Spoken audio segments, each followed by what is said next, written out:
Qu'est-ce que la corruption sémantique? La corruption sémantique est le fait de toute personne qui ne sait pas que nous vivons à cheval sur deux systèmes de pensée, à savoir celui de l'unité parfaite et celui de la dualité. Dans chacun de ces deux systèmes de pensée, les mots sont certes les mêmes, mais ils ont des définitions différentes. Pourquoi nous débattons souvent sur des incompréhensions à propos de la spiritualité? C'est parce que certaines personnes n'ont pas compris que le mot amour, par exemple, n'a pas la même signification dans l'unité parfaite comme dans la dualité. Tout attribut dans l'unité parfaite est parfait, alors que des attributs dans la dualité ont toujours un opposé. Donc l'amour parfait n'est pas l'amour humain qui lui a pour opposé la peur. Quand on veut faire dans les définitions précises, il faut toujours souligner le référentiel, le système de pensée dans lequel on est en train de définir le concept ou le terme exposé. Qu'est-ce qu'un esprit? Dans le système de pensée de l'unité parfaite, où tout est parfait et tout est maximal, il y a un seul esprit qui est le pur esprit et il a pour synonyme l'idée. Donc, il y a un seul esprit qui est comme le fondement de toute chose. Cet esprit, nous avons chacun le pouvoir de le changer à notre guise. Si nous le percevons divisé, alors il va se manifester à nous divisé. Si nous le percevons parfait, entier, alors il va se manifester à nous parfait et entier. Quand il est divisé, le pur esprit est perçu comme l'ego.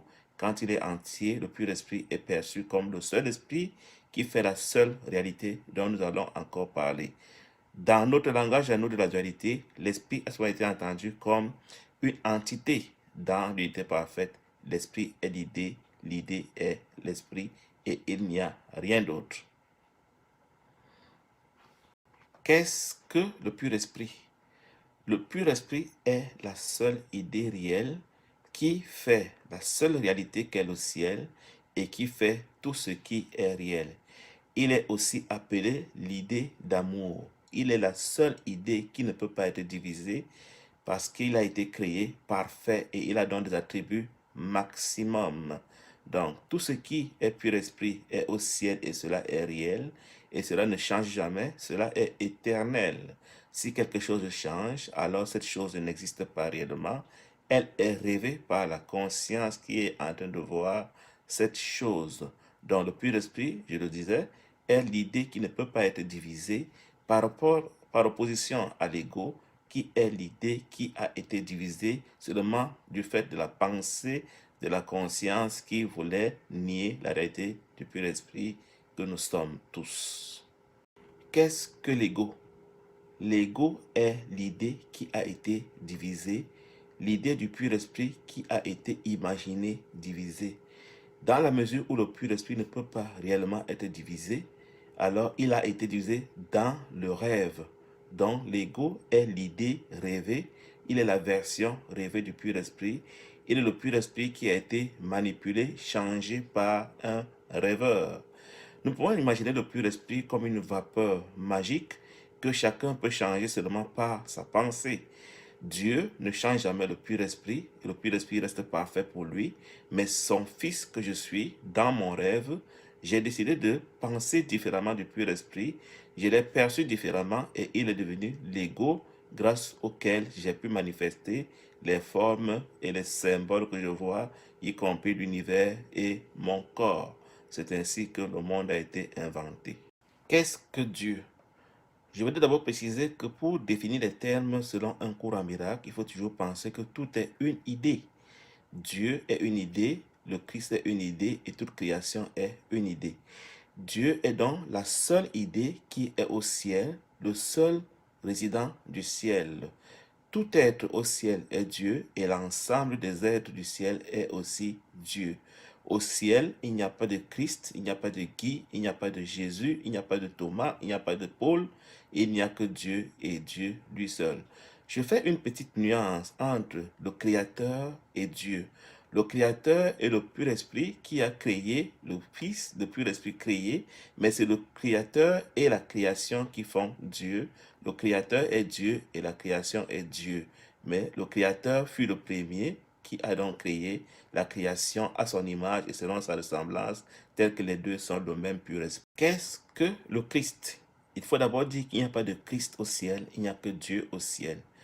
Le Christ est l'ensemble des créations qui habitent l'esprit juste. Le rêve est divisé en deux cieux rêvés, l'esprit juste et l'esprit faux.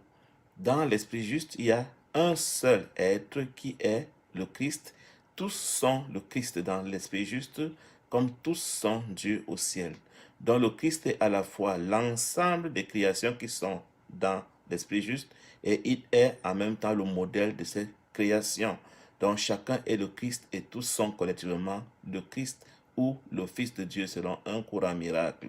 Nous verrons que dans l'esprit faux, il y a la conscience individuelle qui est opposée à la pensée de Dieu par nature, alors que le Christ pense exactement comme Dieu, mais il est rêvé par le rêveur. Qu'est-ce que le Saint-Esprit? Pour définir le Saint-Esprit, je vais d'abord rappeler que tout est une idée. Dieu est l'idée de l'unité parfaite au ciel. Le pur esprit est l'idée de l'amour. Le Christ est l'idée de l'entièreté des fils de Dieu qui rêvent du ciel. Le Saint-Esprit est l'idée de l'expiation, c'est-à-dire qu'il est l'idée qui rappelle au Fils de Dieu endormi et séparé qu'il n'a jamais réellement quitté le ciel et qu'il est donc en train de rêver. Ça veut dire que pour le Saint-Esprit, nous n'avons aucune raison de nous sentir coupables pour quoi que ce soit, parce que ce que fait un rêveur n'a jamais été motif pour le juger et le condamner. Tout ce que nous faisons, tant que nous voyons des changements et des divisions et des séparations, est rêvé, et Dieu ne saurait nous tenir coupables parce que nous avons rêvé des choses et des monstres. Encore que Dieu ne reconnaît pas notre rêve, seul le Saint-Esprit le voit et il sait que c'est un rêve duquel il veut nous réveiller. Qui est Jésus selon un cours en miracle? Le Jésus d'un cours en miracle est différent du Jésus de la Bible. Il est certes né de Marie et de Joseph, mais Marie n'était pas vierge selon un cours en miracle. Ce Jésus enseignait le changement du système de pensée dans un cours en miracle et il est le premier qui a compris que pour retourner au ciel, nous devons apprendre à penser exactement comme Dieu, c'est-à-dire que pour Dieu, le monde n'existant pas, pour le Jésus d'un cours en miracle, il n'y a pas de monde et il n'y a pas de corps. Le miracle pour lui ne sera donc pas le fait de guérir des corps, mais d'amener son frère à penser comme Dieu, à changer le système de pensée de la dualité à l'unité parfaite. Donc ce Jésus est le premier qui a accompli ce chemin et qui s'est engagé, qui est retourné au ciel, le premier, qui aujourd'hui veut nous aider à faire comme lui.